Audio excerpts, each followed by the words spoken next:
out. You can kind of pick the greediest mid that you want because you're not really going to get pressure too much with a Kunkka and an anti-mage. And OG don't have the best early roamers to pressure that lane. So Could just go back to the Invoker. It's just not Navi's style to pick greedy. I mean, by greedy, I mean like a weaker mid laner, like Shadow Fiend or something. Oh, right. But they do like to... It's a good pick. Right. What you can do, we can do better is perhaps what they're saying right now. Jacob, who's had a better draft? I didn't get to see who picked what, so I'm gonna go with Navi. Okay. I feel like this, if there's a game that Navi can win, I feel like it's this one. The offlane lifestealer is gonna have a pretty hard time unless he goes straight into jungle. I'm gonna go... This is the game that Navi can take, and if they don't, it's OG 3-0. Ben, quickly. Yeah, I'm also with that. I'm not a full believer in the support Kunkka, so I have to give Navi the edge in the draft. However, I still think OG will win. Okay. Fans are ready. Players are ready. Commentary team is ready. Let's go back to Capitalist, Blitz, and Toby1. Thanks, Red. Yes, we are back. Navi versus OG, game number 2 of this best of 5. The panel, even when Jacob doesn't even see the draft, he leans towards Navi. How are you leaning? It's pretty weird draft from OG, so go Navi? Well, as the panel was saying, maybe this is the one game that they could actually take. I think what Pycat said actually that is the most true. If Navi don't actually win this game, then it's going to be a clean 3-0. Just because it's like, if you can't beat this, I'm not sure if you're going to be able to beat anything. Okay. The lineups, I'm really excited to see what OG have drafted just because I like different things. You know, we haven't seen Kunkka, core Kunkka, in such a long time. So how are you meant to play these lanes out? Like, OG normally are really, really strong in their lanes. How do you play a core Kunkka, a core lifesteal, and a core anti-mage out here, Blitz? You just be really greedy and hope that one of them comes out of the laning phase okay. Like, a lot of this meta right now is you just need as many cores as you possibly can with 2 support heroes that scale fairly well, and you can almost always make a comeback because it always just takes one fight. The off-lane lifestealer is something that Liquid has also experimented with a few times. We saw them use it against OG actually earlier today. It has some decent synergy with what they have so far, especially since you can do the Blink anti-mage, the Phoenix dive, plus the Infest bomb. I felt like it was only okay for you guys because of the Riki. That really seemed to enable him to be able to move around. Even if it didn't actually work out that much, they weren't able to get that many pickoffs with that combo. It was still at least a plan. I'm not feeling the same kind of confidence about like the Phoenix dive in fast combo or something like that, you know? We'll see how this goes. I'm pretty curious to see how these lanes work out for OG because I assume they have a game plan behind this, and the core Kunkka is something we don't see very often. The first team I saw run it in quite some time was actually Secret at the Major for RTZ, so there must be something to it. Well, keep your eyes peeled for it. For now, the laning phase is going to start to settle down, and OG are running a defensive trial lane to protect anti-mage early on. I suppose when you got a Bat Rider and an Earth Spirit influencing this lane, you want to bring some extra help, because General, he's actually not backing up on Miracle here. He doesn't have Firefly available. They turn on the Sunray, and General starts to burn inside the Nova. The Aurora effect going all over General. Does Crit have enough damage? That last attack, it's not enough. Dropping down to 18 HP. Snake will ball himself away as well. Rough. Seneko really couldn't do anything there. He just like ran forward and tried to right-click Miracle. I'm trying to keep my eye on what this mid lane, how it ends up doing. Kunkka versus Templar Assassin. I can't say that I am overly familiar with how this matchup goes. I look towards my mid-expert, mid-only player, Blitz Dota.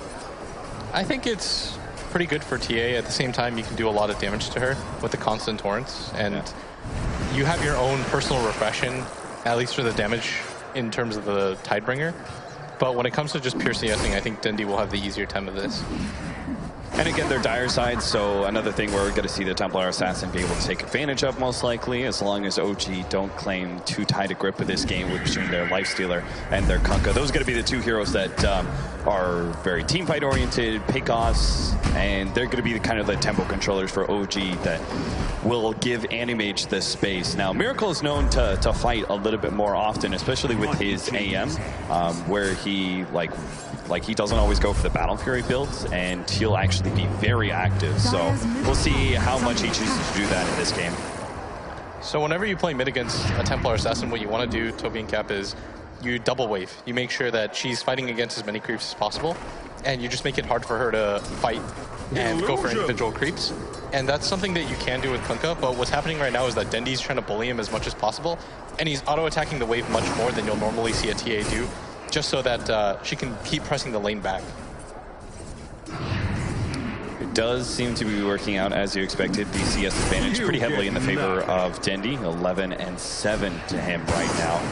But then again, Kunkka isn't exactly all focused on CS. We'll see if he has the larger impact as we start going 15-20 minutes into this game, and we'll see that Torrent, X marks the spot, Torrent combination plus the big impact of the boat, which that is one of the big teamfight winners oftentimes, between the stun as well as the damage reduction. Moon in a little bit of trouble here, pops the rage, will be okay in the end. Yeah, Arstar can't reach him for that last attack, and Moon makes sure Arstar can't attack from the cliffside either. He's gonna, okay, he's gonna life leech out. No, he didn't want to. He wants to deny himself. Yeah, exactly.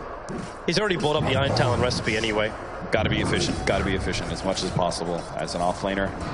Well, he's 3 minutes in, he's already managed to find almost 4 levels, and that's from standing on the lane too. But it's also not a lane that he's particularly threatened by, just because they don't have any heavy nukes or disables coming out from the Ancient Apparition. The Earth Spirit is always bottom lane, so he's dealing in a 1v2 scenario. Slark may prevent him from being able to get like very active CS, but he should always be able to get experience. So far in this game, this bottom lane for Navi, splitting some XP, both about to hit. They actually just got level 3. And there's a combo. You could see how the Torrent rips through Refraction really quickly due to its multiple instances of damage. Yeah.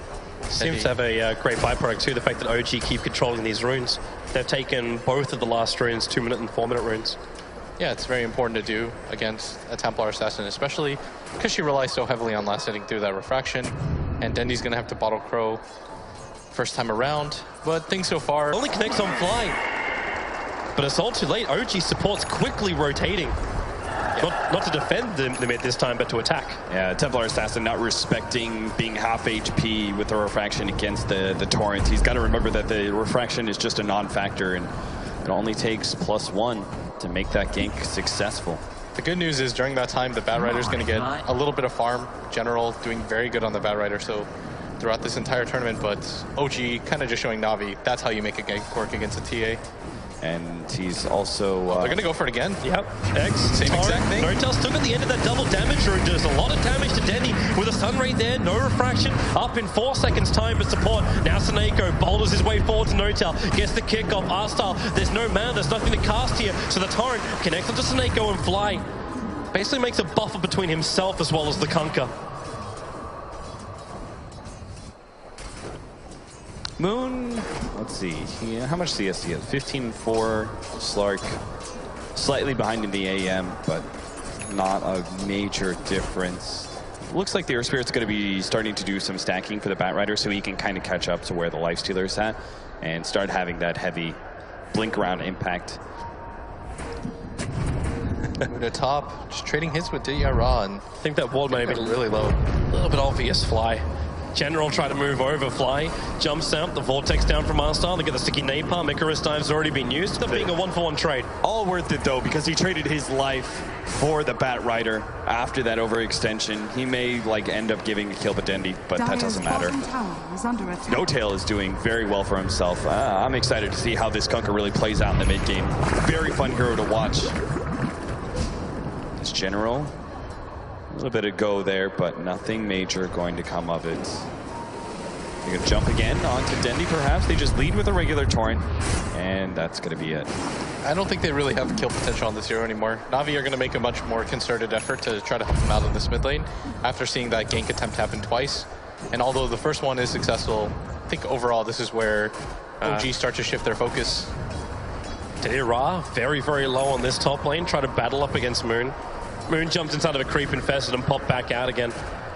So even when Diyara did find a little bit more essence being shifted over, Moon was able to survive. I mean, Moon's only 100 net worth behind the Slark. Oh, they bring in help. He's going to rage his way through. That pounce doesn't hold him.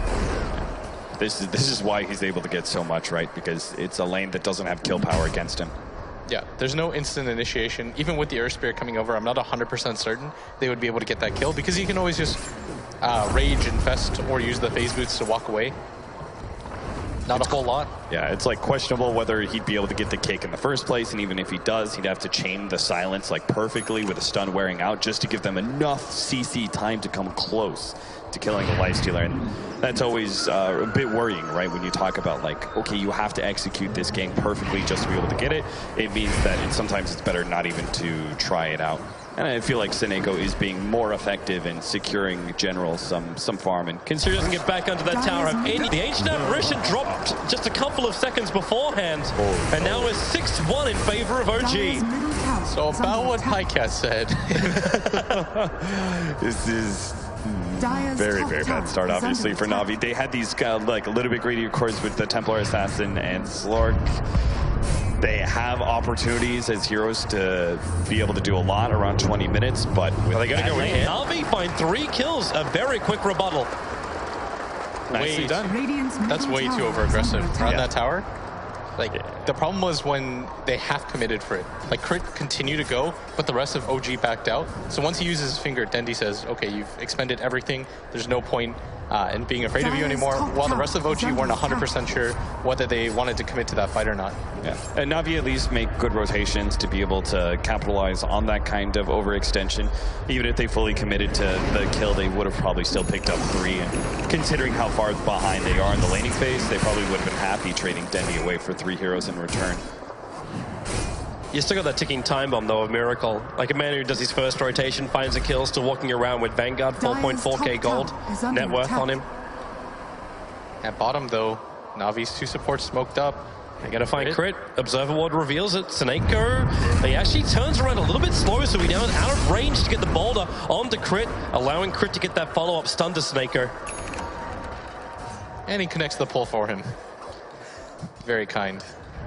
They are going to get ward vision down, though, and I think that was the real goal, because it is ultimately just 2 supports ganking.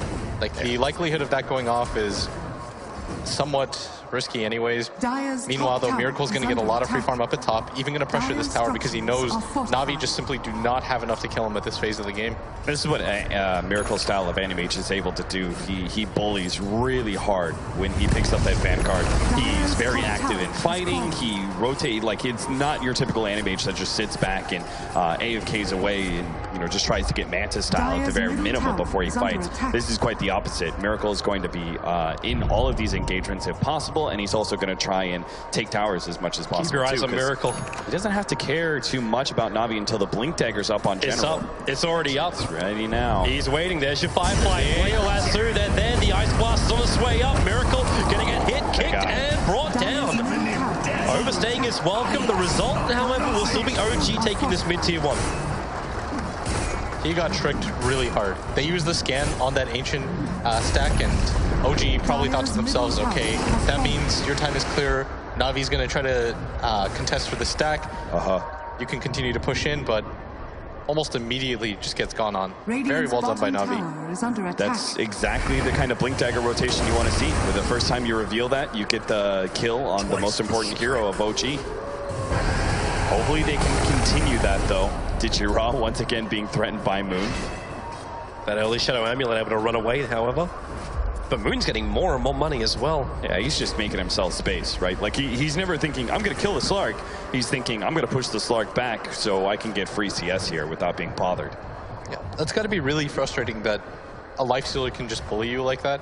Oftentimes, whenever you see the safe lane bullied like that in competitive Dota, they're just saying, well, what is my job here? And so you're going to see Ditya just continuously go to the jungle and farm, but this is not how he wants to play this game. You don't want to just get bullied by a solo lifestealer.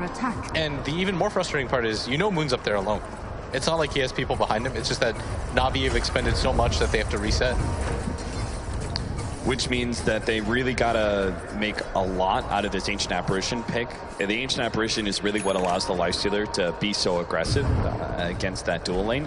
And just because he's not able to do anything about the Nags pushing forward. So in that case, they really need Artstyle to have heavy impacts with his Ice Blast as they push past 15 minutes. He's almost got the Hannah minus, so he'll start making that that progression in items. I would like to see him get a Force Staff as well, though, and just be a little bit more active in combat in that regard. Yeah, that's often what you're going to see out of the support AA instead of going straight for that Ags like people used to. People are starting to really realize when you have 2 Force Staffs on your team, it makes it nearly impossible to catch out any sort of course. Oh, but speaking of mobility, crit with the Blink Dagger and Infested Lifestealer inside of him. This is one hell of an Infest Bomb. Not the early kind that we saw from the Riki that would allow Liquid to be able to, you know, rotate around as soon as they hit 6 on the Lifestealer, but here the fact that they got Blink Dagger so early on Lion may catch Navi off guard. Yeah, Crit trying to play independently right now. Trying to force something on the map. I do like this play. They're not just straight up 5-manning. He's still looking for something aggressive, but now he's going to connect with the rest of his team, expecting Navi to get into a fight, which they're going to do as general TP's down. They have to back up to the tier 2 tower as Miracle to stand his ground. The fire cap, it burns. It hurts so bad. Batrider thought he was going to be a better hero than Phoenix and output more fire damage, but that's just not the case. Everybody, it seems like everybody forgets once in a while that Phoenix is the best hero in this game, and Fly just has to gently remind them. Gently remind. I love racking up the kills. General, they're able to switch up the tower aggro, so he'll also get out safely. Well, the first fight goes pretty nasty, but second one, I'm not sure if that was just OG being like overconfident and continuing to push forward like that, but they get into a secondary fight that Navi just mop up.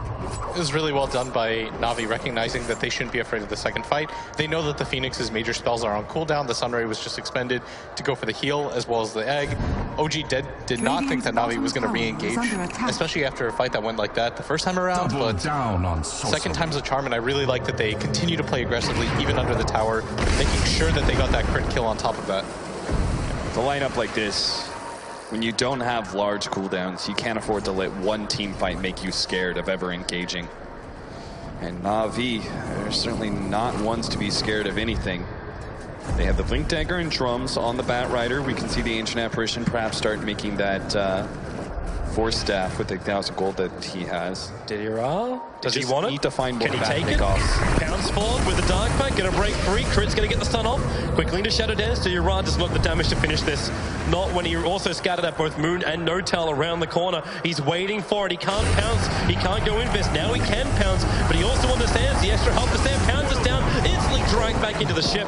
And Dira will be brought down, but it takes 4 OG heroes to do it. While Miracle was escaping from the engagement up on top. I say escaping, Snako has 19 HP, limping back to base. You see what Crit did there, Cap? He goes for the Hex first, buys himself like a half of a second, and he knows that because the Slark's immediately going to go for the Dark Pact, he Earth Spikes second. Yeah. Whereas most people's instant reaction is go for the Earth Spike first, which ultimately ends up saving him. Right, because if he does the Earth Spike first, that means that the invis from the Slark walks into it. They're going to open wounds up, and Dendy, well, you can't escape from this one, trying to drain out the man. The Ice Blast is on its way, but Dendy's already dead. So Ice Blast connects onto Snako. The TP will complete, but he's not close enough to chase. Man, I'm loving this Kunkka pick. It's countering the Slark, it's countering the Templar Assassin in lane. That's one of the things, right? Like, you can't get rid of X marks the spot with Dark Pack, so your mobility is super limited as a Slark to go in and out of a fight. He doesn't have Blast Suit, he's looking for this. Okay, Fly. Slark's gonna get popped with the help. Well, I'll say with the help, it's Crit doing most of the work. Sorry, General, were you trying to set something up there? I believe your damage dealer is now gone. He also, like, without Blast Suit for 10 seconds, he had a moment where he could have jumped, but there's just no catch. Yeah, right now, OG, they're also allowing Miracle to continue to farm out this top lane. He's going to have his Battle Fury completed now too, much to the dismay of Navi fans, is they're just creating so much space with these 4. Sunray does way too much of a job, and OG, they're taking all these fights also without Miracle, who's taking the tier 2 tower up on top lane. He only just got Battle Fury, he's going to have 2200. That is so demoralizing when you watch your team just get exploded on, you only get a support, and meanwhile, one position player, Miracle, just sitting up top, continuing to get massive amounts of farm while his team creates space for him on the bottom half of the map. And this is just OG working together as a unit. This is one of the games where they just haven't had to use Miracle whatsoever for the victory. Look at Miracle. Diddy Ra is literally standing in front of him and he's farming his own creeps. Yeah, what can he really do? Nothing. Without the Batrider and the Earth Spirit, because they need both, and the Ice Blast, they just can't kill the Vanguard Animage. They need all their disables, plus the extra nuke damage of the Ice Blast to ensure the kill. We've seen it in the last couple of fights where they try and jump Miracle first at bottom lane, and every single time they just don't have the long enough disables. He always blinks himself away. Yeah. Right now what's going on is Navi is severely underestimating how much the ship is saving everybody. So they're expecting somebody to get bursted down with the AA Ice Blast. Nobody gets bursted down. OG turn things around, they re-engage. And they have so many different spells to re-engage. As long as they have that Supernova prepped and ready, it makes it nearly impossible for Navi to get into a straight engagement and crit every single time. With Moon inside of him, you're not expending too much because this is your 3 and 4 position. If you get a kill, fantastic. If you don't, you still have somebody on the map farming. Yeah, you still have both your 1 and 2 position, continuing their item progression.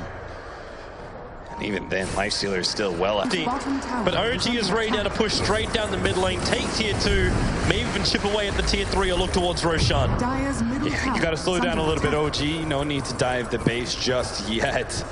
Oh man, yeah, we are only 21 minutes in. Tail's got Ether Lens, so he's got this super long range X that almost catches General right there.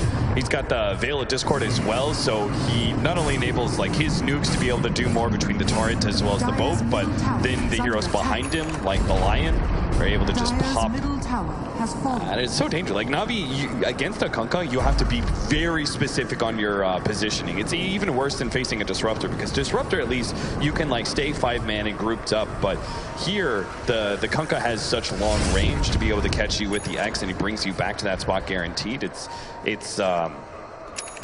one of those abilities that you just spam out every once in a while, right? Like, if you hit the X and Navi correctly put their positioning well enough to be able to defend against that X, then, okay, who cares? Like, it's up in another, like, 2 seconds or something like that.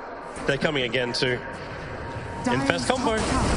Navi have to make something happen around the map pretty soon, because you can't just continue to let this happen.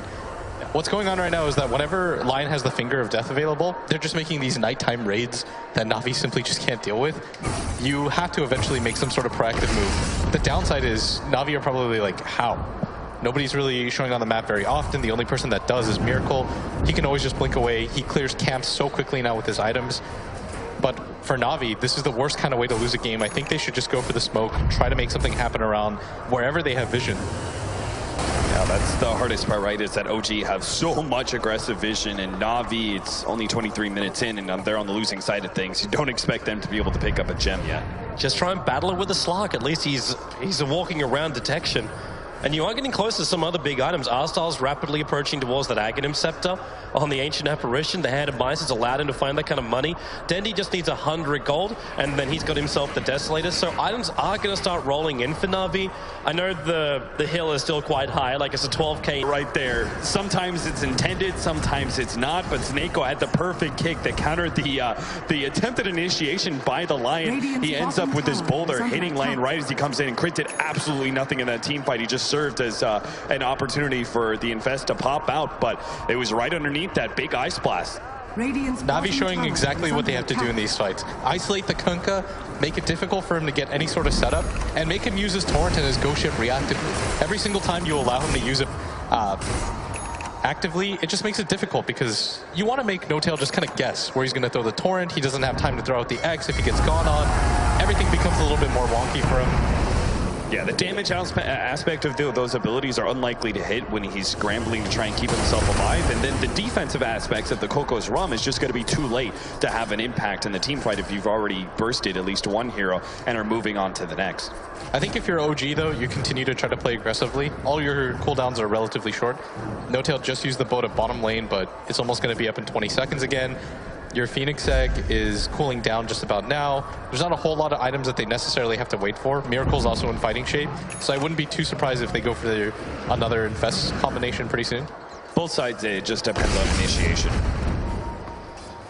Well, Navi might be able to do that. They're going to smoke themselves up just around their own Ancients. It's Dendi carrying that extra Mithril Hammer, probably going to go into a BKB. Now she jumps inside the pit, so they want to go for Roshan, but the lines are already being drawn out by Fly. He's seeing this coming. And it said to OG, group up behind your own tier 1 tower. There was no vision from the Dire side for this, and they're moving up, but they're headed. Are they going to? Yeah, they're coming down. They're coming down. Roshan at 1/3 actually finished Roshan before they came out to fight, so they wanted to instantly jump. I think they just had to. Yeah. You can't allow OG to set up around that pit area. The Phoenix Egg is going to be even more effective right on top of that cliff. They have 3 heroes that are really good around Roshan. You've got the Line Stun of the Lion. You've got the Kunkka's AoE of both Torrent and the ult. And then obviously Supernova is one of the best abilities to fight around the pit. So when they see an opportunity for initiation like they did on the Lion, you just kind of go for it. But unfortunately, that Lion was just a carrion of the plague that is the Lifestealer Infest. That was really good positioning by Seneko. He was able to catch the Lion out, but unfortunately for him, his team is just a little bit too underfarmed to make any use of it. They may have a Blink Dagger for Seneko soon. I don't know. I almost feel like they just need more damage at the same time. So, yeah, failed Discord. Sort of think Navi, they can still probably take an engagement. They do have that AA Ice Blast. You've seen what can happen when you start the initiation onto the Kunkka. It is going to get a little bit harder, though, as OG are probably just going to learn from that terrible lesson and just say, okay, we're going to send our side heroes first. Crit can always scout. It doesn't really matter if you lose that Lion. The no-tail split push is real.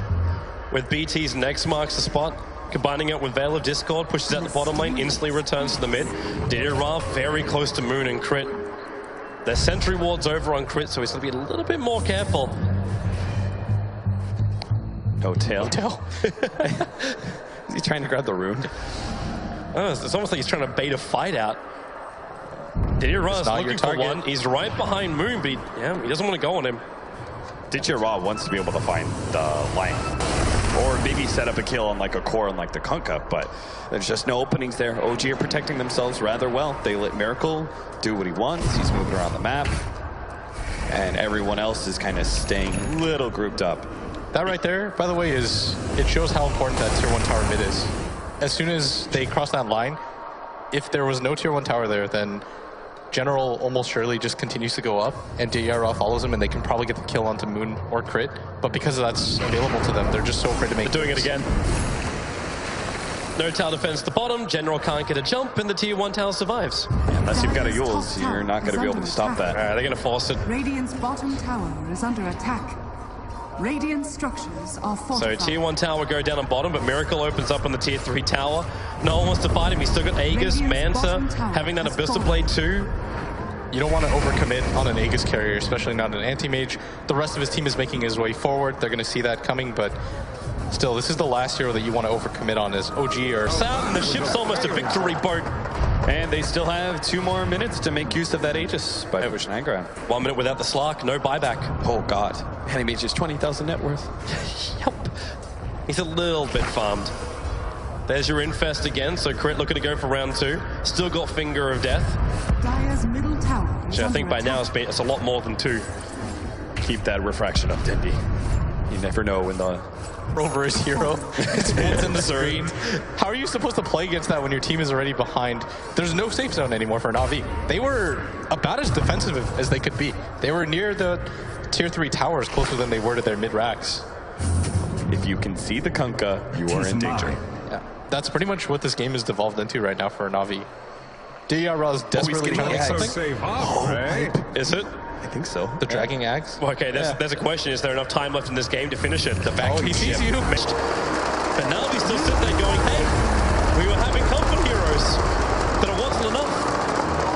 I think is now the time to stop doubting OG. Just let them do whatever they're going to do, even if it looks a little bit weird. Mid